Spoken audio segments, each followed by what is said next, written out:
tidak langsung nasi tekor karena ada latar belakang sebelumnya bahwa kakek di sini ini ditolong oleh Pak Tut Syandano, pewaris tanah ini. Jadi dari almarhum Bapak Kari, N. Kari, itu beliau menolong kakek untuk bisa tinggal di sini, memiliki seperti rumah sendiri.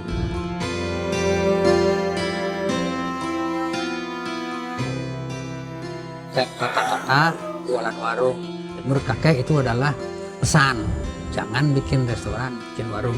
Itu bagi kakek itu pesan.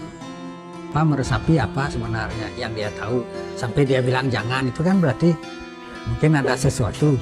Nah, kakek coba terjemahkan itu awal daripada nasi tekor ini, dari pemikiran yang serius, jangan bikin restoran.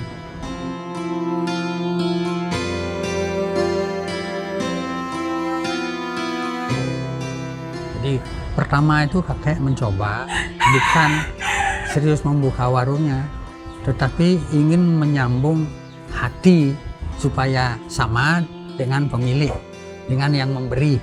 Itu dulu, itu yang dulu kita olah, sambung rasa, itu penting. Jadi tidak langsung membuat, nah kan ininya jiwanya sambung dulu. Ini baru keluar bersama rasa-rasanya.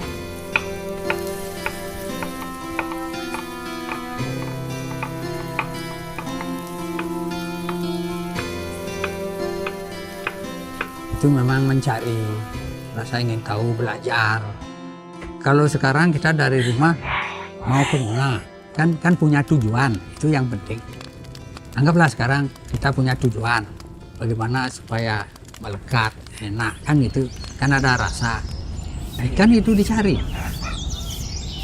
Kenapa orang bisa kok orang mencari itu, ada rasa, kita belajar. Oh, sudah ketemu kuncinya.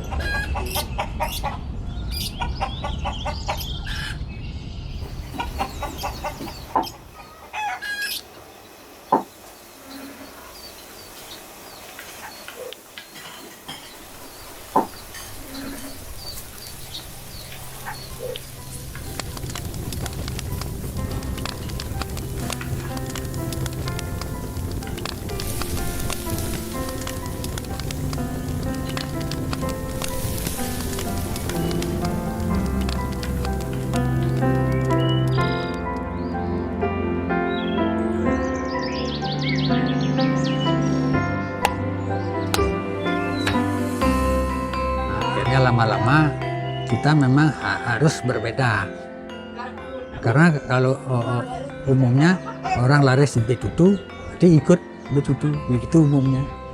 Ada orang beguling, orang laris, nanti ikut beguling. Kakek nggak begitu.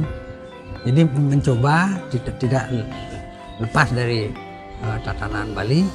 Nasi tekor ya isinya garang asam, ayam serai lemon, garang asam sama ayam serai lemon dicampur, kan ada. Iya.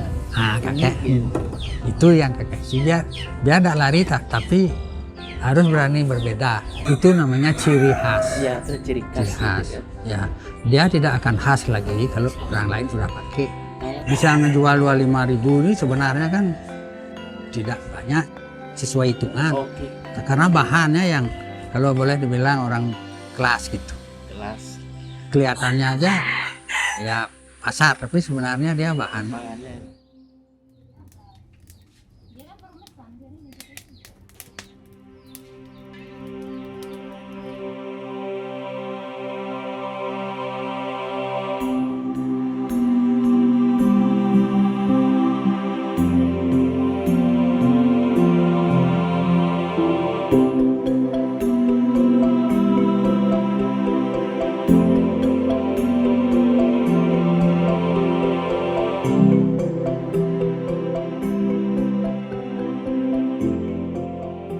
Khusus ke makanan Bali, khas Bali, itu yang namanya berkembang itu jangka panjang, terus bila perlu.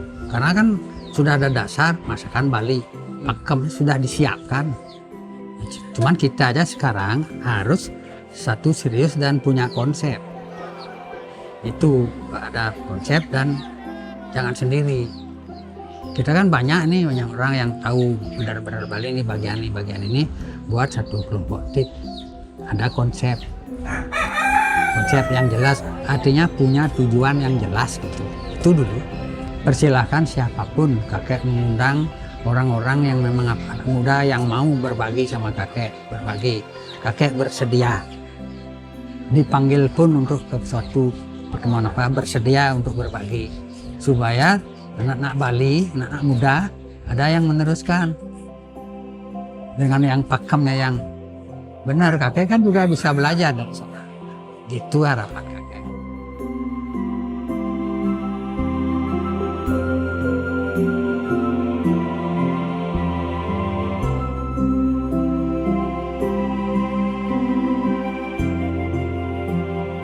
Sekarang ini kakek bilang ini adalah tempat nenek dan kakek. Jadi dia seperti ini aja. Tetapi terus di luar itu dia tetap menginspirasi perkembangannya itu di luar. Ini ya memang harus begini. Mau diapain, diteorikan kayak apa, Pak. Nggak ada yang mau. Kita ini sudah berusaha ini kan dah. Tapi karena kita positif, kalau sudah waktunya, dia akan ada.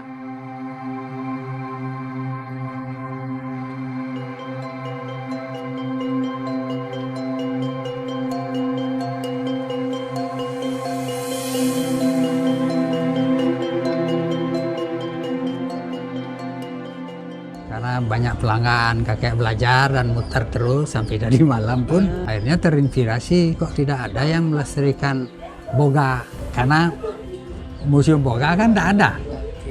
Kayak bikin museum boga, tapi nama aja, isinya ayo sama-sama. Ya, museum pun bisa jadi warung.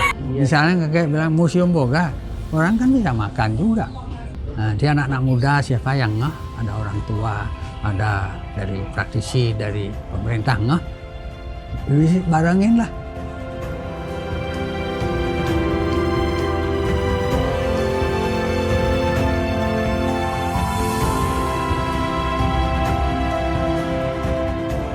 Bahagia sekali. Iya. Punya bahagia itu diukur dari banyaknya punya saudara. Karena saudara itu tidak harus setara, sehati, kemauan yang tercapai.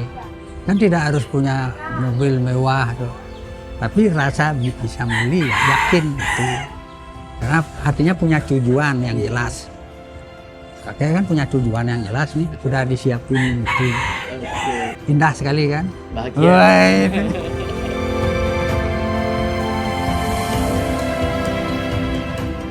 Kalau bagi kakek itu,